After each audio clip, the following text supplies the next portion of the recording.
Assalamualaikum warahmatullahi wabarakatuh. Hai anak-anakku semuanya, apa kabarnya hari ini? Alhamdulillah, luar biasa, tetap semangat, Allahu Akbar. Oke, baik. Semoga kalian semuanya dalam keadaan yang sehat ya, dalam keadaan yang ceria pastinya. Oke, jumpa lagi ya dengan Pak Reski dalam mata pelajaran Pendidikan Pancasila dan Kewarganegaraan ya. Oke, anak-anakku sudah siap untuk belajar? Oke, ini udah siap semuanya. Yuk kita langsung simak materinya bareng-bareng ya. Oke, untuk kali ini Pak Reski akan menyampaikan materi tema 4 ya, terkait dengan keberagaman ekonomi di Indonesia. Apa saja sih yang ingin Pak Reski sampaikan? Yuk, langsung aja ya, kita simak materinya. Baik, Pak Reski mau tanya dulu nih, apa itu keberagaman ekonomi? Oke, ada yang tahu? Oke, yuk. Jadi keberagaman ekonomi di sini nanti ada 2 poin yang ingin kami sampaikan. Yang pertama adalah keragaman tingkat ekonomi ya.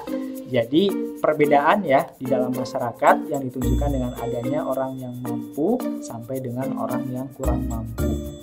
Ya, jadi tingkatan ekonomi orang itu berbeda-beda. Ya, yang pertama kategori orang yang mampu dan kategori orang yang kurang mampu. Terus yang kedua adalah keragaman dari jenis pekerjaan maupun profesinya. Ya, kan di sini banyak ya jenis-jenis profesi atau pekerjaan yang ada di dalam masyarakat. Contohnya kayak Pak Reski ya, di sini sebagai guru ya. Terus ada lagi profesi sebagai dokter, ada lagi profesi sebagai pengusaha ya, ada lagi profesi sebagai, kalau sekarang kayak konten kreator itu juga udah masuk dalam profesi ya, seperti itu kan. Oke, di sini ya kaitannya dengan jenis pekerjaan ya, biasanya dapat mempengaruhi tingkat ekonomi dalam masyarakat. Ya, biasanya ya jenis pekerjaan itu karena kan biasanya kita lihat ya dari jenis pekerjaannya, kira-kira penghasilannya tinggi nggak, bagus enggaknya dari situ ya. Terus di sini Pak Reski bisa contohkan ya beberapa jenis pekerjaan ya atau profesi. Yang pertama adalah misal kayak pengusaha sukses ya, kemudian direktur, kemudian dokter, terus pejabat dan lain-lain. Ya, profesi ini akan cenderung ya dipandang sebagai orang yang tingkat perekonomiannya tinggi ya. Biasanya penghasilannya bagus nih dari yang Pak Reski contohkan ini. Namun ya perlu kita ketahui bahwa ya di dalam masyarakat kita itu tidak semua profesi itu penghasilannya tinggi ya. Ada yang sedang, ada yang kadang masih jauh dari kecukupan seperti itu ya. Kemudian di sini ada profesi yang penghasilannya lebih rendah sehingga menyebabkan tingkat perekonomian orangnya juga cenderung rendah juga ya. Dan kita nih anak-anak semuanya yang misal kita dalam keadaan ekonomi yang berkecukupan ya, atau mampu atau lebih dari cukup ya, kita harus membantu mereka ya. Ada orang-orang yang penghasilannya ya itu tadi kurang mampu itu tadi ya. Kita harus punya rasa saling menghormati ya, saling menghargai dan saling membantu ya, seperti itu.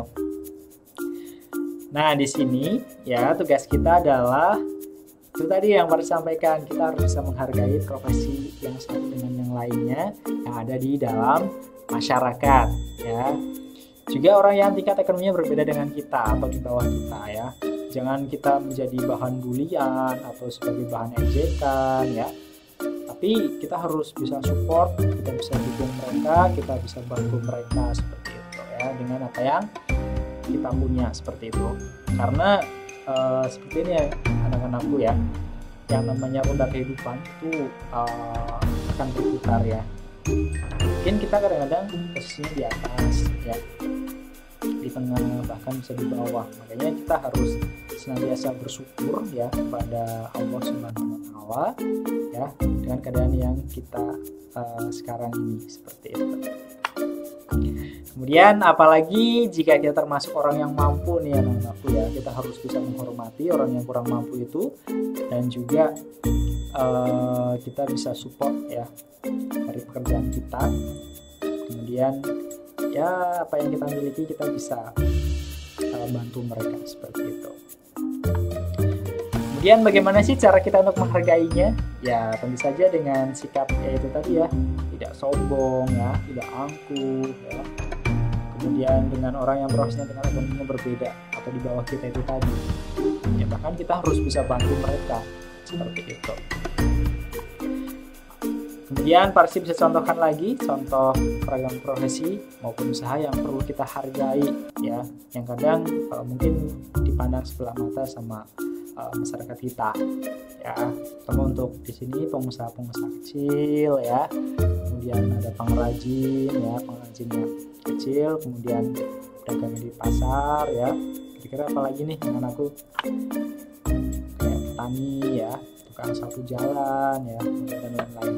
Ini nih yang sapu jalan yang mungkin kalian sering temui di sekitar Citra ya. Kita harus bisa menghargai mereka seperti itu, karena dengan adanya mereka mungkin jalanan ya sekitar kita bisa bersih, bisa rapi seperti itu ya. Kemudian jika di sekitar kita ada pedagang kecil, bagaimana cara kita menghargainya ya? Ya dengan cara kita bantu mereka ya, dengan cara membeli dagangan mereka ya tanpa menawar harganya seperti itu. Dengan kita tidak menawar ya, kita sudah membantu mereka ya untuk istilahnya melarisi dagangan mereka seperti itu. Ya di sini ada sebabnya loh. Ya jika kita membantu melarisi dagangan mereka atau membeli dagangan mereka, maka kita sudah mendukung kemajuan ekonomi dalam masyarakat. Apalagi jika ada pengrajin lokal yang produk-produknya sangat kita sukai ya, kita beli seperti itu. Ya makanya kan ada iklan ya, untuk senantiasa membeli produk-produk asli Indonesia ya, karena dengan seperti itu ya masyarakat kita sendiri akan maju nantinya, ekonominya akan maju juga. Kita punya peran itu ya. Lalu apa manfaatnya ya jika kita cinta produk dalam negeri? Ya ini ada 3 di sini. Yang pertama adalah mengurangi angka pengangguran kita ya, dengan kita membeli ya produk-produk dalam negeri ya, yang kita ikut berperan untuk mengurangi angka pengangguran yang tadinya tidak bekerja jadi ada pekerjaan. Kemudian menciptakan lapangan kerja yang baru ya, karena dengan kita banyak membeli produk dalam negeri maka lapangan-lapangan pekerjaan akan tersedia. Kemudian meningkatkan kesejahteraan pelaku usaha juga. Ini yang sangat penting ya. Terus kemudian Parsi akan sampaikan juga terkait dengan pengertian dari ekspor ya. Apa itu ekspor? Nah, di sini sudah ada ya, dimuncul di layar kalian. Di sini pengertiannya adalah pengiriman barang dari dalam negeri ke luar negeri. Ya. Contoh di sini barang-barang yang kita ekspor ya dari dalam negeri sendiri ya, dari Indonesia misal ke negara-negara lain. Ada kopi ya, kemudian kayu ya, dalam konveksi juga ya, seperti batik, kemudian bahan rempah-rempah ya, kita ekspor ke luar negeri. Ini hanya contoh kecil saja, masih banyak juga barang-barang yang kita ekspor ke luar negeri seperti itu. Kemudian pengertian dari impor ya, impor di sini adalah pengiriman barang ya dari luar negeri ke dalam negeri. Ya, jadi mungkin beberapa barang-barang kita ya juga dari merek-merek atau brand-brand dari luar negeri ya.